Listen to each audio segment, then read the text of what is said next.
We are digging into the landmark ruling about commissions involving the National Association of Realtors in a four-part series. Today it's part two. Potentially bad news for buyers. Real estate expert Rick Sadle with Keller Williams Realty and SadleRealEstate.com is with us. Rick, good morning. Hey, good morning.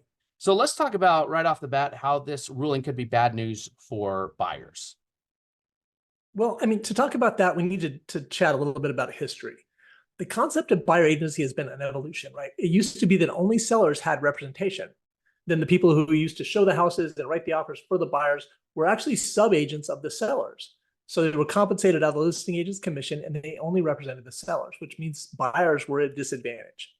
So as a consumer protection, the current system evolved so that buyers had agents who had a fiduciary duty to them, and laws came to pass that required certain duties to buyers to protect them.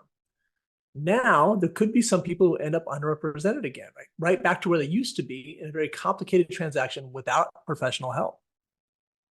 Could first-time home buyers actually be stuck out in the cold because they cannot come up with all the extra cash that would be needed up front for a buying agent? Yeah, I think that's one of the biggest concerns. As I've talked to people across the country, all the agents kind of agree that first-time home buyers could be at a disadvantage, right? They're generally the ones in the most competitive market and the most competitive price point, and they usually have the least cash to spare.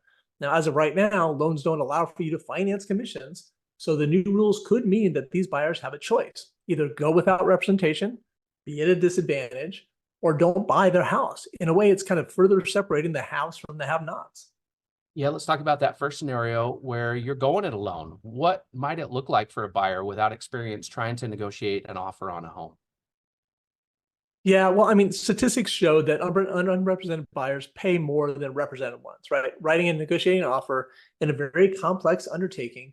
It doesn't even speak to the hundreds of tasks that it takes to navigate from offer through to closing, right? Inspections, escrow, all the paperwork, all those things.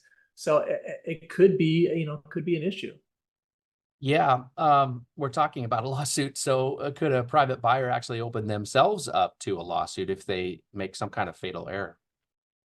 Well, as we all know, we're in a pretty litigious society, right? And like you mentioned, as evidenced by all the lawsuits against real estate agents right now, anybody can sue for any reason.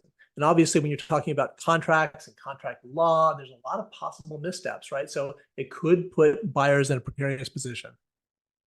Okay, great perspective, Rick, on this landmark decision. Next week, we will continue in our series on it and appreciate your perspective today. Yeah, thanks. That is Rick Sadle, real estate expert with Keller Williams Realty and SadleRealEstate.com.